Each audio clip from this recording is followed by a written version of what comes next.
back at the Hungaroring and in the scrutineering bay where the FIA's technical delegates check all the Formula 3 cars and drivers and kits to ensure they comply to the regulations.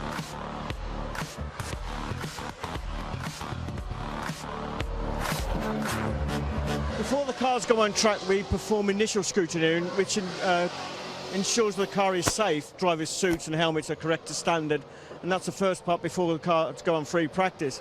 What you see behind us now is what is called post-race eligibility checks, which is to make the cars conform to the technical regulations, i.e. various bodywork dimensions, weight, fuel, engine, ball stroke, gearbox ratios, differential weights. It can be very complex, but it usually takes about 3 hours after the event before we finish. Sunday morning, second race of the FIA Formula 3 weekend. Felix Rosenqvist, third in race one for the experienced Swede. He saved his tyres for races 2 and 3. Hello, I'm Felix Rosenqvist. I'm 22 years old and I'm racing for Mucke Motorsport. Yeah, I was racing from the beginning in Asia in Formula Renault. That was the first time I drove a single-seater. And I raced here for 2 years, and then I went back to Sweden for 1 year in Formula Renault. And I was champion in both these championships. And then I went to German Formula 3, the national championship, which was a good way into the European circle, you know. And then after that, I've been with Mucke since then in the European Championships. Mucke is a supporter for me for a long time, and Mercedes-Benz, who has been supporting me since 2011. And yeah, and I have my Swedish sponsors as well, and KFC are sponsoring me this year as well. So yeah, this year I feel I have a lot of support from a lot of places. So many people are believing in me. I've always been a fan of all the drivers in my region, more or less, from Sweden or Finland or Denmark, like Kevin Magnussen now, Marcus Ericsson, and Valtteri Bottas are normally the one I want to go the same way as them, and I'm always cheering for them in the racing. So also Kimi I'm a big fan of him. So yeah, it's normally the Scandinavian people. I think mainly it's the way you drive the car and the way you work with the engineer about setting the car up, and all this is very important to learn how to manage that side when you come to Formula 1 or DTM or something like this. It's because you work on a very high level with all the technical side, and the driving of the car is also very similar to like Formula 1. So I think it's the best way for a junior.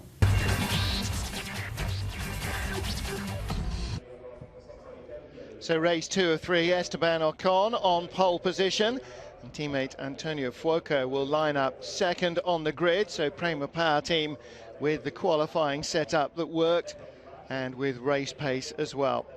Austria's Lucas Auer in third spot for Mucke Motorsport. And as ever at the Hungaroring, loads of fans.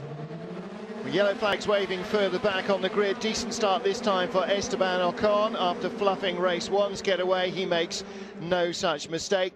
Grabs the inside line early and takes the lead. Fuoco goes around the outside. Rosenqvist in the orange car also having a little look. As they jostle for position down to turn 2. Behind the yellow car, Tom Blomqvist trying to work his way into the top half dozen. And there is the reason for the yellows. Michele Beretta didn't start the race. Out on lap 1 in race 1. Race 2 going even less well for him. Esteban Ocon, the race leader from Fuoco and Rosenqvist. And bad news at the start for Jake Dennis. British driver jumps the start, quite clearly getting away before everybody else, and it's judged before the red lights actually went off, and he is handed a drive-through penalty.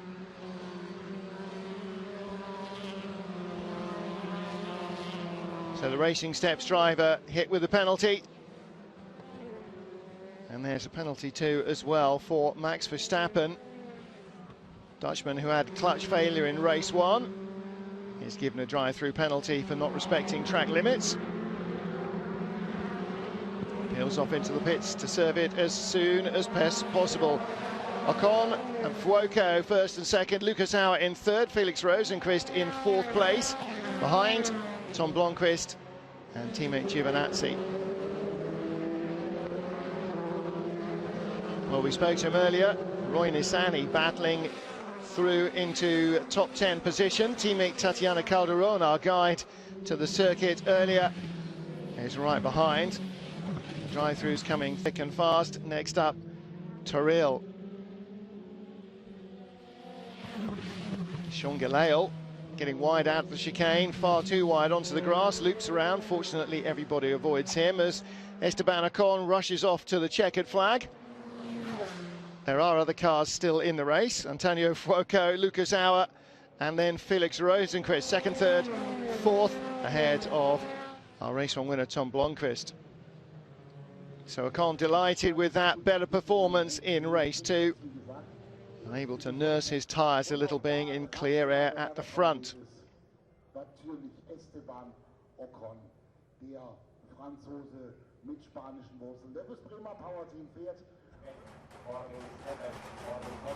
So Esteban Ocon, the #1 spot in Parc Fermé.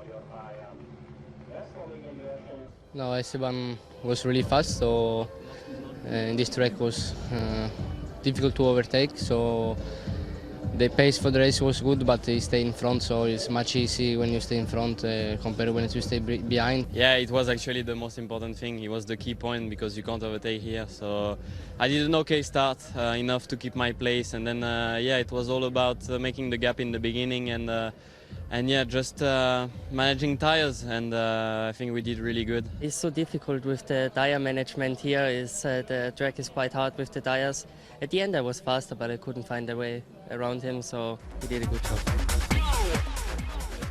So will Esteban Ocon extend his championship lead in race 3? Find out what happens in the final encounter in Hungary when we come back.